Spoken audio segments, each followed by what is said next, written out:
एक बार फिर से आप सबका स्वागत है और आज के नए सेशन में। और परमेश्वर का धन्यवाद हो कि उसने एक बार फिर से हम सबको मौका दिया कि हम फिर से एक बार प्रभु के वचन को आप सबके बीच में बांट पाएँ। और आइए आज के वचन को देखेंगे। भजन संहिता उसका 113 अध्याय, उसकी 7 और उसकी 8 आयत।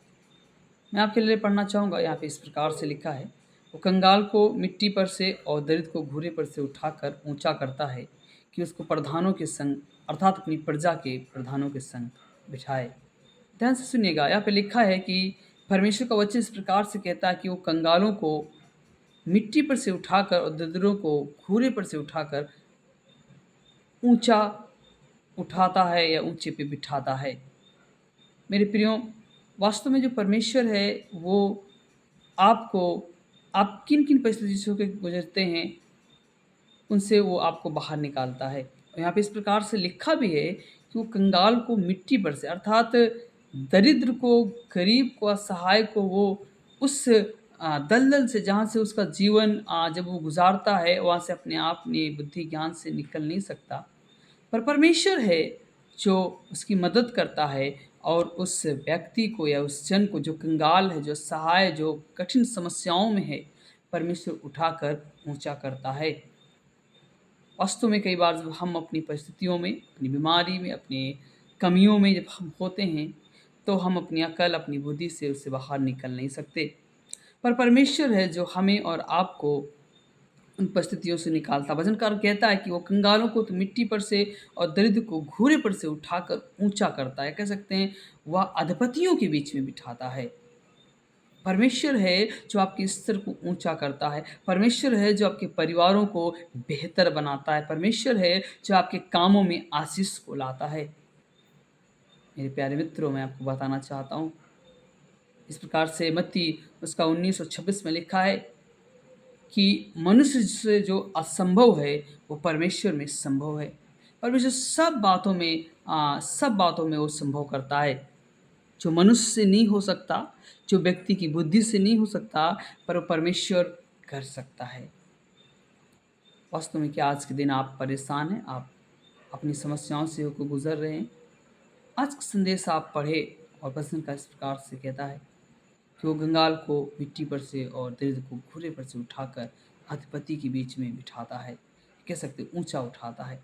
परमेश्वर है जो आपके तमाम उन कमी और घटियों को, जो उसमें आप जीवन को गुज़ार रहे हैं, परमेश्वर उनसे आपको बाहर निकालता है। मेरे प्यारे मित्रों, मैं आपको बताना चाहता हूँ, कई बार ऐसी ज़िंदगी को आप जीते हैं, कई बार हम ऐसी परिस्थितियों में होकर चलते हैं, पर जब हम परमेश्वर को स्मरण करते हैं, वो हमें निकाल लेता है। और परमेश्वर ही है जो आपको बाहर निकाले आपकी समस्याओं से और आपकी बीमारियों से। यहाँ पे भजनकार इस प्रकार से कहता है कि वो कंगालों को मिट्टी पर से और दरिद्र को घूरे पर से उठाकर ऊँचा करता है। परमेश्वर आज आपके जीवन को ऊँचा करने जा रहा है। कई बार आप प्रार्थना नहीं कर पा रहे, कई बार आप वचन नहीं पढ़ पा रहे, कई बार आप प्रार्थना नहीं कर पा रहे, कई बार आप मीटिंग भी निकल के नहीं जा पा रहे, पर परमेश्वर आज आपको एक अच्छा आराधक के रूप में देख रहा है। परमेश्वर आपको आपके स्तर को बढ़ाने जा रहा, आराधना का क्षेत्र आपका बढ़ने जा रहा, प्रार्थना का क्षेत्र आपका बढ़ने जा रहा है, परमेश्वर के वचनों को पढ़ने का क्षेत्र भी आपका बढ़ने जा रहा है। यदि आप भरोसा करेंगे, परमेश्वर आपको सब बातों में उत्तमता की ओर लेकर जाना माँगता है। और वही है जो आपके जीवनों में बड़ा आनंद, बड़ी खुशी और बड़ा चैन और अमन लाता है। उसके सिवाय कोई नहीं है जो आपके जीवन में खुशी या अमन या चैन ला पाए। वही शांति का राजकुमार है जो आपके जीवनों में कठिन समस्याओं में, जब आप पीड़ाओं में हों, दर्द में हों, तो जैसे ही आप यीशु को पुकारते हैं, वो परमेश्वर है जो आपके जीवनों में उस शांति को स्थापित करता है। वो परमेश्वर है जो आपके जीवनों में उन तमाम उन उन रहस्यों को जो कई बार आप समझ नहीं पाते, जान नहीं पाते, पर परमेश्वर आप पे रिवील करता है और प्रकाशित करता है। मैं धन्यवादी हूँ परमेश्वर का कि उसने हमें और आपको इस योग्य बनाया कि हम उसके वचनों को सुने और सुनाने पाएँ। वो परमेश्वर ही है जो हमारे और आपके मनों को पूरा करता है, या मन की अभिलाषाओं को पूरा करता है और हमारे मनोरथों को भी जानता है। हम क्या विचार कर रहे हैं, हम क्या कर रहे हैं, हम क्या सोच रहे हैं, कोई व्यक्ति जाने न जाने, पर परमेश्वर अवश्य आपके विषय में जानता है, ताकि वो भरपूरी के साथ में आपको इस्तेमाल करे। आज आप क्या सोच रहे हैं? इस बात के लिए तो मैं नहीं कुछ कह सकता, पर परमेश्वर ज़रूर आपके विषय में सोचता है कि वो कंगाल को मिट्टी पर से उठाकर और दरिद्र को घूरे पर से उठाकर ऊँचा करना चाहता है। वो आपके जीवन में आपके स्तर को ऊँचा करना चाहता है। वो आपको उन्नति की ओर लेकर जाना चाहता है। वो आपको तमाम उन कठिन परिस्थितियों से निकाल कर एक सहज जीवन की ओर लेकर जाना चाहता है। वो परमेश्वर ही है जो आपके और हमारे जीवन में उन्नति और आशीष को लाता है।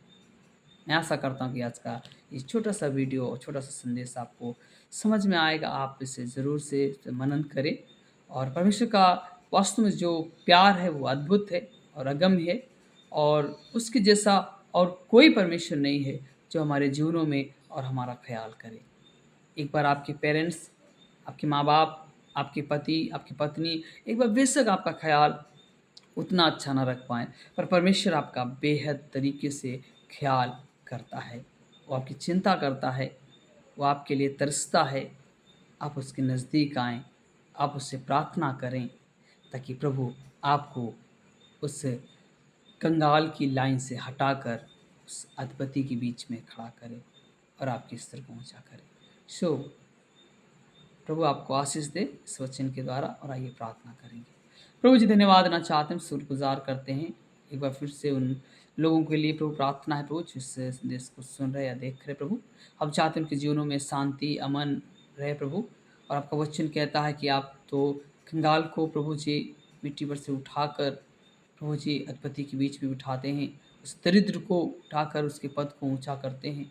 प्रभु हमारी प्रार्थना है पिता, प्लीज़ आप हमारे प्रियजनों के जीवनों में आप उनके स्तर को ऊँचा करें, उनकी पढ़ाई-लिखाई के स्तर को ऊँचा करें, उनके जीवन के स्तर को ऊँचा करें, किसानी के काम के जीवन को प्रभु ऊँचा करें। यदि कहीं पे प्रभु जी अनभिज्ञ हैं, जानकार नहीं प्रभु, हम चाहते हैं अपनी जानकारी से भरे और प्रभु वो बहुत आप में आशीषित होने पाएँ। हमारी दुआ है, हमारी प्रार्थना है, वो शांति, वो चैन, वो अमन उनके जीवन का हिस्सा बनने पाए प्रभु और आपका प्रभु धन्यवाद देने पाएँ। उनके जीवन का प्रथम हिस्सा परमेश्वर वो आपको समझने पाएँ और प्रथम स्थान प्रभु यीशु मसीह आपको देने पाएँ। हमारी गुज़ारिश से, हमारी प्रार्थना पिता परमेश्वर और जैसा कि हमने पाया है, हमने पढ़ा है प्रभु कि आप दरिद्र को उठाकर उसे ऊँचा करते हैं, उसे ऊँचे पे बिठाने जा रहे हैं प्रभु जी। आप उस कंगाल व्यक्ति को मिट्टी पर से उठाकर, घोड़े पर से उठाकर उस अधपति के बीच में बिठाने जा रहे हैं, जहाँ पे प्रभु जिनका कोई सम्मान नहीं करता, कोई आदर नहीं करता, उनके लिए परमेश्वर आप आदर के द्वार को खोलने जा रहे हैं। जिनके पास में कोई कमी घटी को कोई पूरा नहीं कर पाता, उनकी कमी घटियों को भी प्रभु यीशु मसीह आप पूरा करने जा रहे हैं। मैं आशा करता हूँ पिता परमेश्वर इन प्रिय लोगों के लिए प्रार्थना करता प्रभु कि आप इन पे तरस खाएँ और होने दे प्रभु, आप इनके लिए बड़ी योजना को पूरा करें। दुआ है हमारी, प्रार्थना है पिता परमेश्वर, आज की सुबह जब ये लोग जगे उठें प्रभु, हम चाहते हैं शांति भरा दिन को बिताने पाएँ और पूरे दिन पे इनकी आशीष दे प्रभु, आप दया करें और आप अनुग्रह करें। गुज़ारिश से हमारी प्रार्थना पिता परमेश्वर, मैं आशा करता हूँ, विश्वास करता हूँ कि हमने प्रार्थनाओं को किया है। इन विनती निवेदनों को प्रभु हम आपके सामने रखते प्रभु, इन प्रार्थनाओं को सुने और उत्तर दे, हमारे प्रियजनों को छुड़ा ले प्रभु, आज़ाद करे बीमारियों से, कठिन परिस्थितियों से प्रभु और कठिन समयों से जहाँ से हमारे लोग होकर गुजर रहे प्रभु और एक बड़ा प्रभु जिनमें बदलाव और बड़ा प्रभु हम एक बड़े आशीष को देखना चाहते हैं। प्रभु दया करे और अनुग्रह करे। सब बातों के धन्यवाद देना चाहते हैं। हमारी प्रार्थना है, हमारी विनती है प्रभु यीशु मसीह सुने और स्वीकार करें। इस विनती को प्रभु यीशु मसीह के नाम से मांग लेते हैं। आमीन, आमीन। सो गॉड ब्लेस यू। प्रभु आपको आशीष दे।